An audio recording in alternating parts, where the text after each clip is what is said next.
Hi, I'm Maya Hernandez of the Go for Broke National Education Center. I was a part of the Northern California Cherry Blossom Festival 2018 court and currently a tri-chair for the Queen program. I am excited to welcome you guys today to the premiere of I Feel with My Heart. This is a heartwarming story of Fernando Sosa Masuda, a half Japanese American, half Mexican American World War II soldier. And in this spirit of being able to meet people from all walks of life, I invited one of my good friends to join me today. Mia Lopez is also half Japanese American, half Mexican American. She was also on the 2019 Nisei Week Court, and that is how we met. Thank you for having me. I'm so excited to talk to you about being mixed. It's one of my favorite things to talk about. I just get excited whenever I meet someone who also has a mix. I think both of us are Mexican American and Japanese American, so we have seen both sides of the culture. So I'll speak for myself. Anywhere I go, I think I always get the question of, what are you? Constantly battling kind of this identity of like, am I Japanese? Am I Mexican? So I think that's always been a bit of a challenge. How about you? I remember when I was in elementary school, we had to take those standardized tests and you had to put your race. And I was like, well, my last name is Lopez, but if they see me on the street, I don't look like a Lopez. I look more Asian. And I would always just bubble in other because it felt like the safe bet, like no one's going to question that. It also sounds like we're not the only ones who go through this and who has experienced this before. I want to share this story of Fernando Sosa Masuda, a World War II veteran, and his experience of being Japanese American and Mexican American. So let's take a look. Let's do it.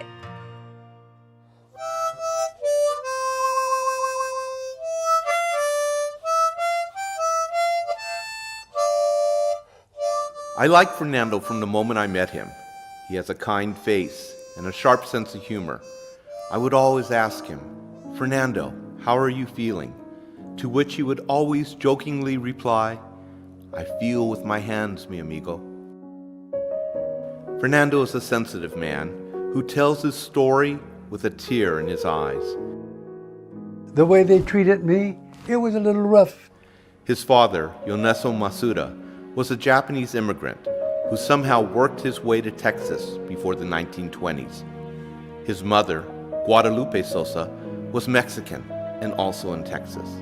The two met, fell in love, and created a family. In the early 1920s, they moved to East Los Angeles. In the late 1920s, Fernando's father left the family to return to Japan. Fernando never saw his father again.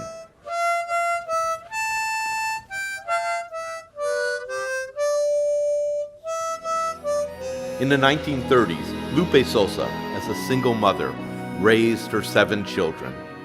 The lives of the Masuda kids were filled with the East L.A. culture, from riding on the streetcars to buying treats at the neighborhood stores.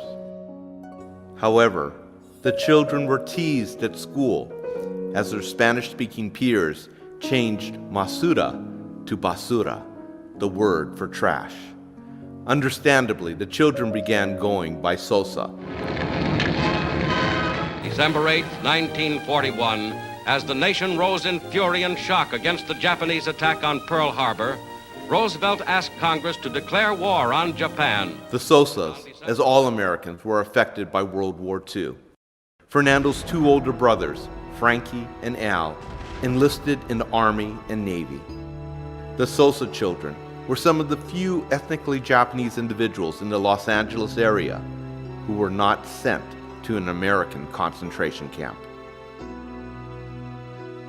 In 1944, Fernando turned 19 and decided to register for the Army. He went over there and they looked and said, "Oh, hey, you're a Masuda." He said, "No, I'm not." Fernando didn't really know that he was half Japanese. Everybody got mad at me. My mom, "What did you do? What did you do?" The Hall of Records, and down there by the recruiting, they already had a tail on me. I mean, put it this way, I didn't know, okay? But as time went by, I said, why do I feel somebody looking up? And sure enough, like they went around the neighborhood, talked to the drugstore guy, the owner, talked to the barber shop, talked to the grocery store people. When I heard the Italian guy says, "So, Japanese," I said, "What are you talking about?" What follows is a series of missteps and revelations that leads to Fernando being drafted in January 1945 and eventually assigned to the 442nd Regimental Combat Team, an all Japanese American segregated unit. By the time Fernando reaches Europe, the war is over. The 442nd Regimental Combat Team was stationed in Naples, Italy, guarding German soldiers. The first weeks were not easy for Fernando, but Fernando loves to tell the story of how things began to change. And I was supposed to go to R&R, and I had told the two brothers, Mas and Hideo, because they said, "Yeah, let's go, we'll go together." I said, "I can't go." I said, "I haven't got no bread." But when I came down, I went,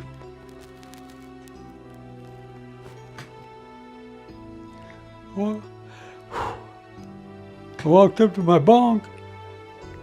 I see all this money.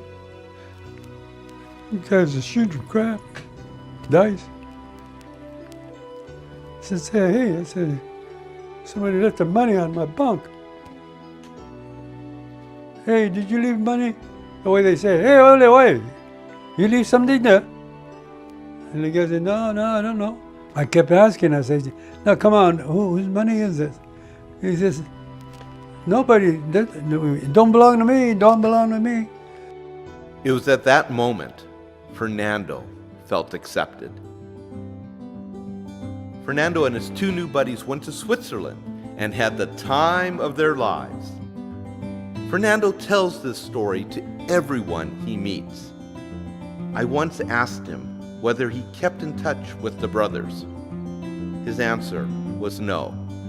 They all came back stateside after the war. The brothers went back to Seattle to raise strawberries. Fernando went back to Los Angeles to be with his family and eventually married the love of his life, Lorenza Bonilla.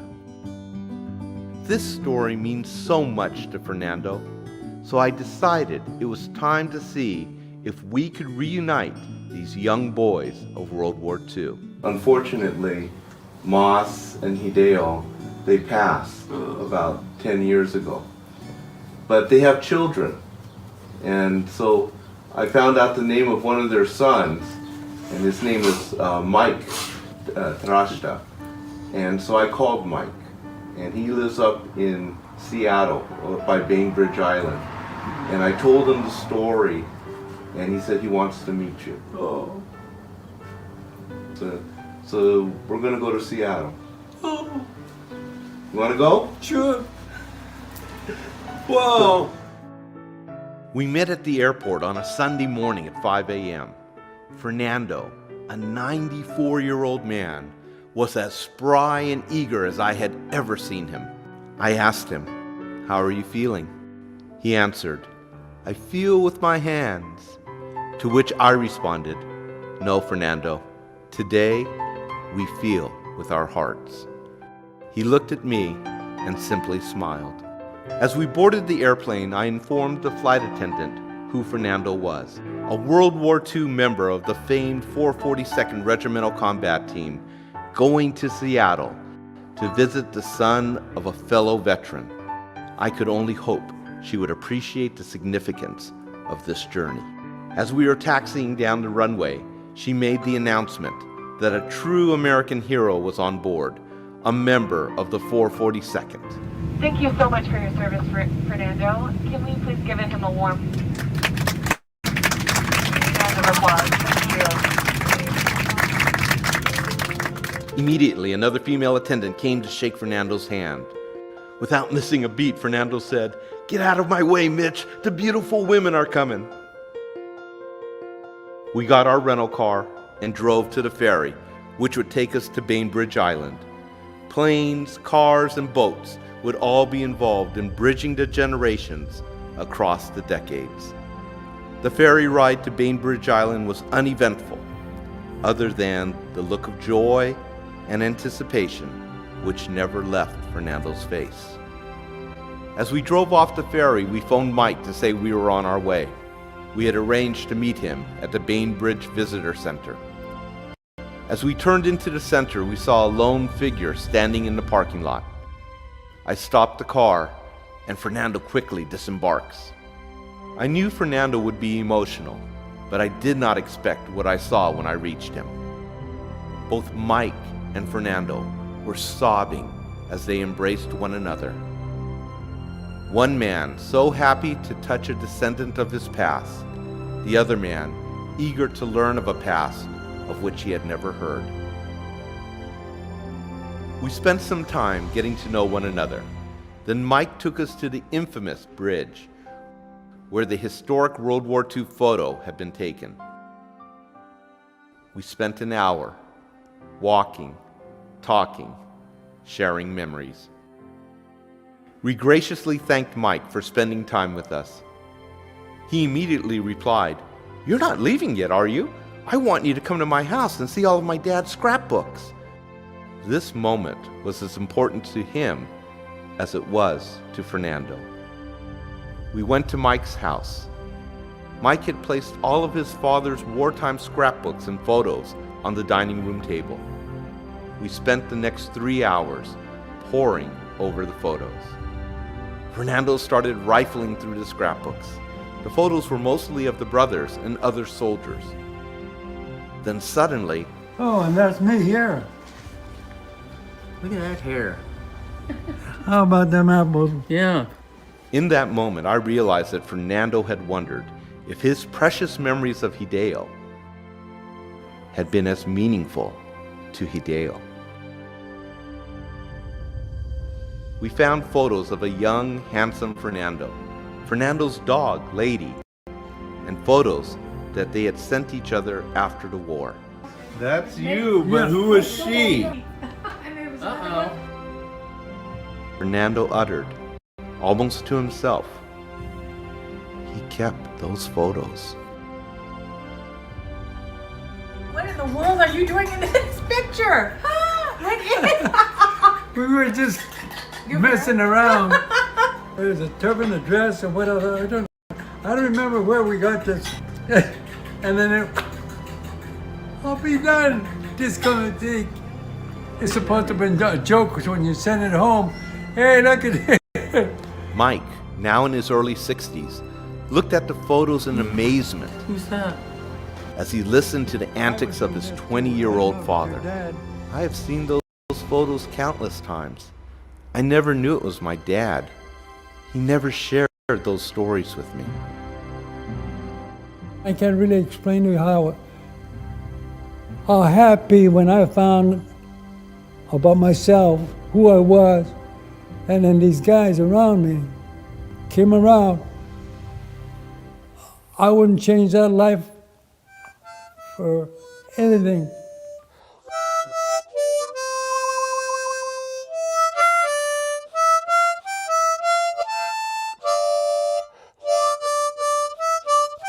We finished looking at the photos. We had laughed, cried at times, and shared stories around the table. When the time came to leave, Fernando and Mike said a few words, shook hands, and then hugged each other. In that moment, Hideo's presence was also in the room. The man whose heart Hideo had touched 7 decades earlier, and the man whom Hideo had raised for over 5 decades, both celebrated his life with their embrace. Later that night over dinner, Fernando was deep in thought. I reached out, gently touched his arm, and asked, "How are you feeling?" He looked at me, smiled, and quietly said, "I feel with my heart."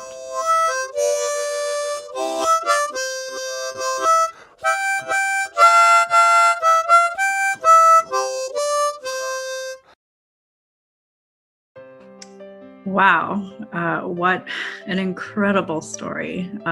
Sorry, I tear up every time. I see it and I hear it. What did you think, Mia? I mean, it's such a nice, heartwarming story and like a happy ending. And I feel like we all need a happy ending these days. But yeah, it wasn't until I started training for the Nisei Week Court when I actually got to learn about like the Japanese American history from, the history lesson that we had at Janum or the tour at Go for Broke with Mitch, Maki. Lucky enough for us, we actually have Mitch, Maki joining us today. Hi. Hey Maya, hey Mia. So good to see you both. Thank you so much for being a part of this. This is super exciting. No, thank you for inviting us. Thank you for bringing us together and making us tear up with this incredible story. Even though it's a 75-year-old story, resonates with the two of you today. And so that to me is very gratifying. I also love the parts where you can see bits and pieces of Fernando's personality come out and when he tells Mitch like, get out of the way, all the beautiful women are coming. Like, of course, that's so funny. It's so great to see that. It's validating for us as half Mexican American, half Japanese American to really be able to relate to the history and relate to our community on a different level. So Mitch, I guess we'll flip the script to you. Why was this story so important to you? I've always known the story of the Japanese American soldiers of World War II. I mean, growing up, these were my heroes. These guys were larger than life. And then I came to Go for Broke about 5 years ago, and I got to know them in a whole new way. I got to know them as human beings. I got to meet people like Fernando and hear their personal stories. That day, when we were up in Seattle and on Bainbridge Island, it was just magical. I mean, I think that it's such a unique experience also to have that ability to reunite people of the past and kind of be able to connect to the story of Fernando's history to kind of the next generation. And I think that intergenerational passing of stories is so powerful and important. And Maya, what was so incredible is that, yeah, it was important to Fernando. Yeah, it was important to his daughters. Yeah, it was important to me. Well, I knew that because, I see these people all the time. It was incredibly important to Mike. It was a cold call. I said, hi, I'm Mitch Maki. You don't know me, but blah, blah, blah. And I said, would you like? And before I could even get it out of my mouth, he goes, yeah, I want to meet him. It really brought some sense of closure to Fernando. I also grew up around a big Hispanic community, so I can definitely relate to Fernando's, feeling of, wanting to change your last name.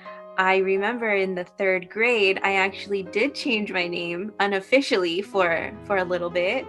I changed it to my mom's last name. That's an amazing story. So growing up, I had the great opportunity to live in Japan and go to school in Japan. And a lot of times I used my mom's last name, which was Yagi, a Japanese last name. And a lot of the kids would say like, oh, you don't look like a Yagi, or, you don't act like it. And so I think it's so interesting how our name carries our identity and how as kids we're so aware and that we're just like, okay, we're going to change it. I think now I embrace my name having a Mexican last name, but embracing both cultures. What about this story speaks to your heart beyond just the half Japanese, half Mexican American aspect? We went on the tour of the Go for Broke with you, Mitch. I remember everyone naming, what camps their families were at, and they all kind of, not bonded, but I was like, oh, like I'm fortunate because our families didn't have to go through that. But yeah, so just hearing about someone who comes from our same background and, them feeling a certain way, which I think a lot of mixed people feel like, and just finding, friendship, and that friendship also like having, like being there with you during a hard time like war is something that, it's just really nice to see and to hear, and to see his happy ending was really nice. It's amazing when you think about the Sosas. There's 7 children, half Japanese, half Mexican, by the letter of the law in EO 9066, they should have been sent off to camp, and the community didn't out them. That's something that resonated with me. I've talked about some of the challenges I've had, but I've had many positive experiences living in Okinawa for some of middle school and high school. And it was one of the few times that I felt like I belong, which is kind of resonates with Fernando's story of, Hideo and his brother giving him money and having him come along on their R&R. And I think that has definitely happened to me, where I just felt included because I was just who I was, and it was nothing beyond that. And I'm very lucky to have, even currently with the current Japanese American communities. So we don't have to scratch the surface very hard to find the connections, between us as individuals and our sense that we should have of inclusion. Let me ask you guys this, because I know Fernando is watching this. What would you want to say to Fernando if you could? I would tell him that my mom is a very huge fan of him. The entire time she was looking at the pictures, she was like, he's so handsome. Oh my God. Focus. Let's focus on the nice part of the story. But I would tell him that my mom says hi. I would thank him for his service. Thank you for sharing your story.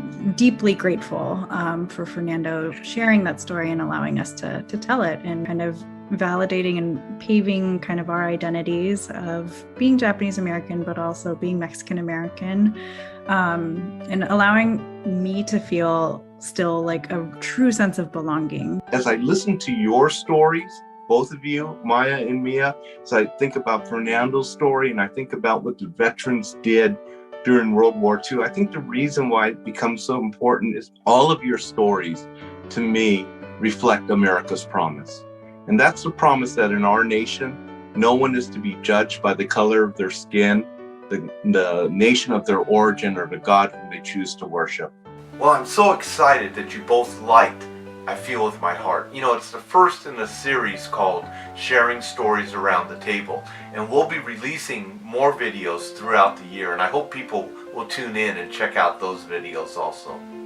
All right, well, I think that's all the time we have, unfortunately. I think we could talk forever about this. Thank you all again for tuning in. We really appreciate all the support, and make sure you can check this video out again on the Go for Broke National Education Center's Facebook and YouTube. And we hope to see you in our next episodes. Thank you guys so much.